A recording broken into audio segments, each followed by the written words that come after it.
Looky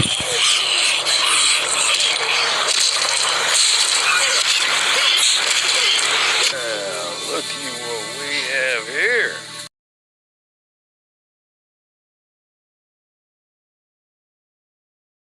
Hey guys, Nick here, and welcome to part 11 to What If Dale Survived the Remake. Now last time, we got into the governor's plans officially being thwarted, really before they could even begin, and Dale reasoning and pleading with Rick to do everything in his power to find another way besides killing the governor. It's not about him being in charge anymore, it's just not about killing him. And Rick had an idea, and that's where this episode comes into play as to what the idea is. But before we begin, here's a little intervention that I think we need to talk about. Did you know that physicists believe there are two alternate realities? One in which you do subscribe to Nick's topics, and one in which you don't. Now let me lay out the scene for you so you get a better understanding, alright?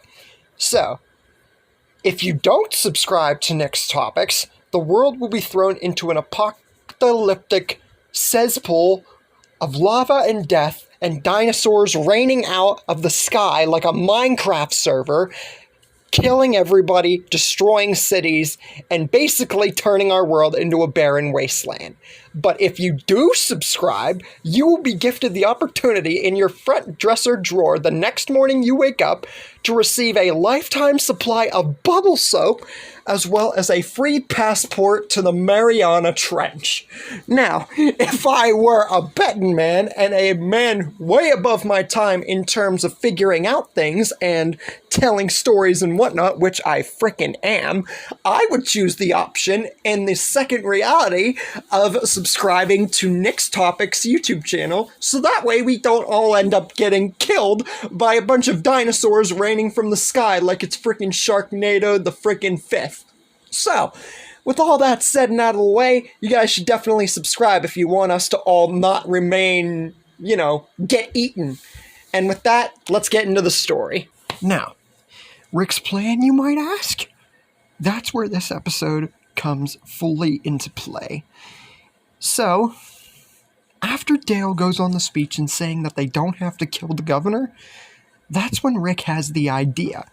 And without expressing it too much at the moment, he tells everyone to gather the governor, and they're going to the room in which they found the governor's heads in the tanks and the governor's daughter.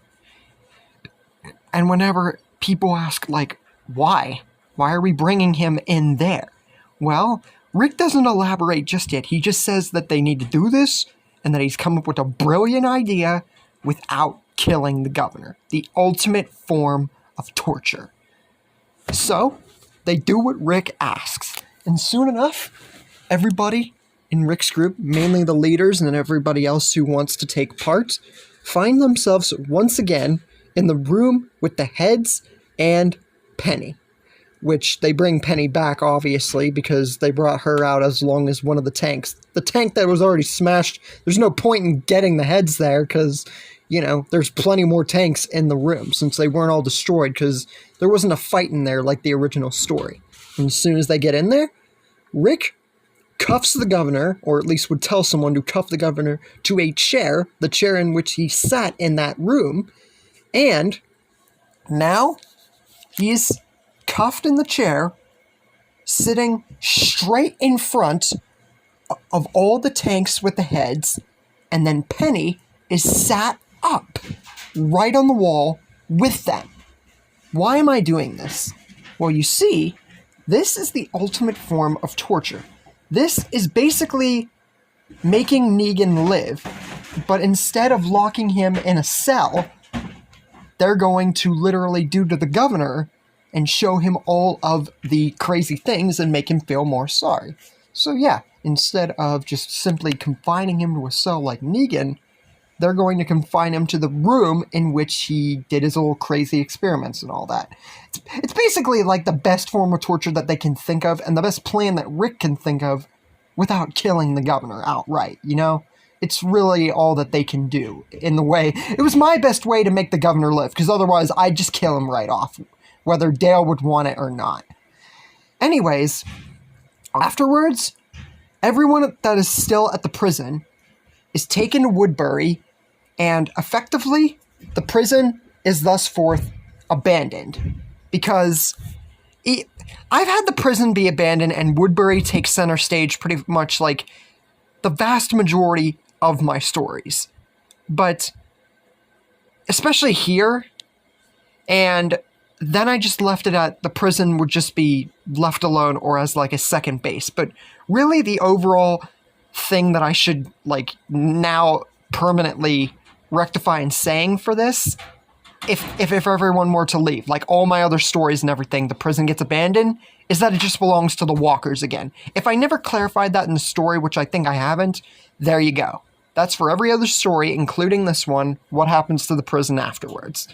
Now, for people who survive, and like just survivors in general, and the status of Woodbury, that's what we're going to get into next. Milton and Martinez, they're still alive.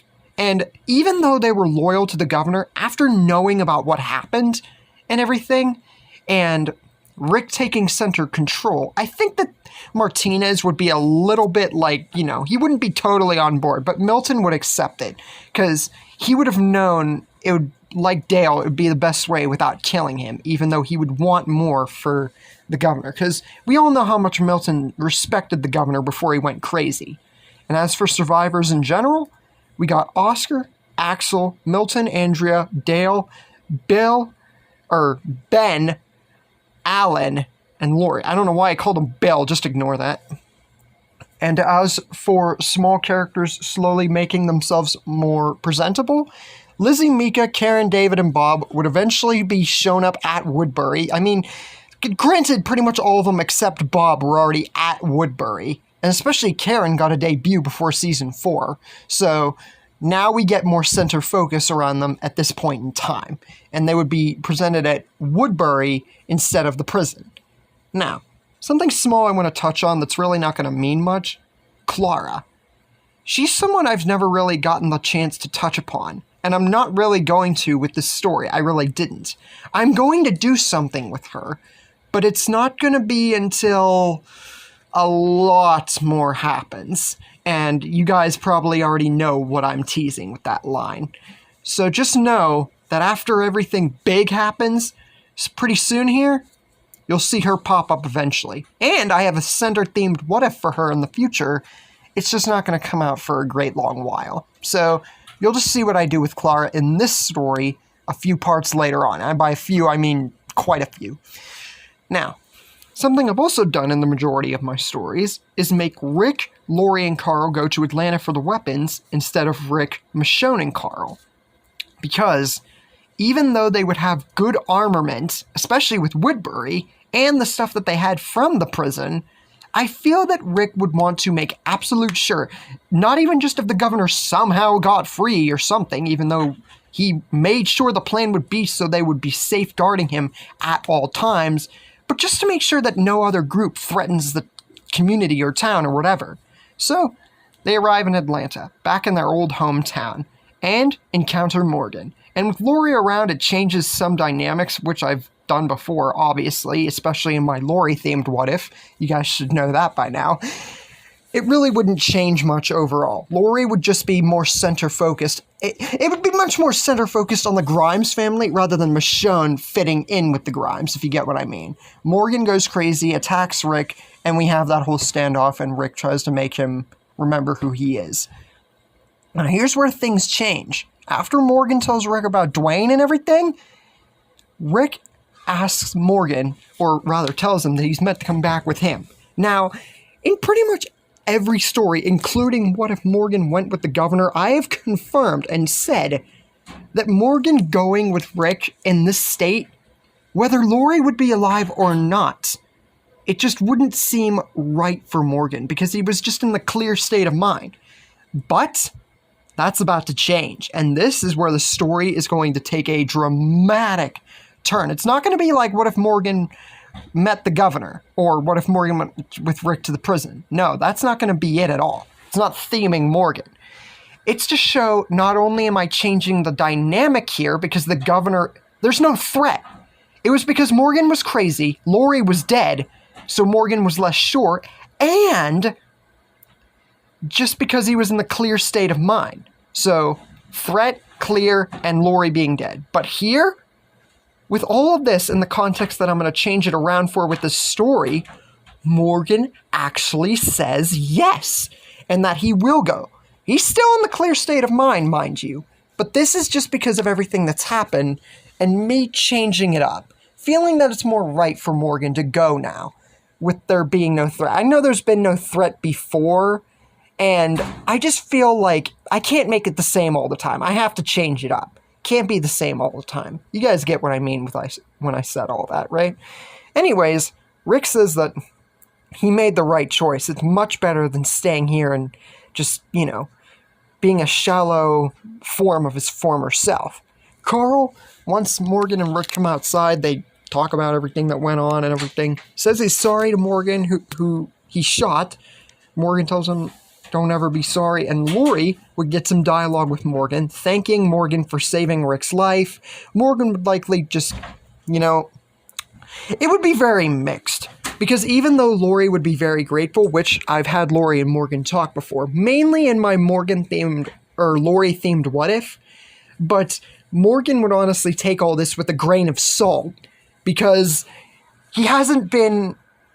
He's still crazy. So whatever Laurie or Rick or Carl would say, besides him wanting to come along, not even just wanting to come along, but him just going along, basically, no real motive in it for him, it would just be the words bouncing off of him and him holding himself back immensely from just sticking to his guts and clearing all of them.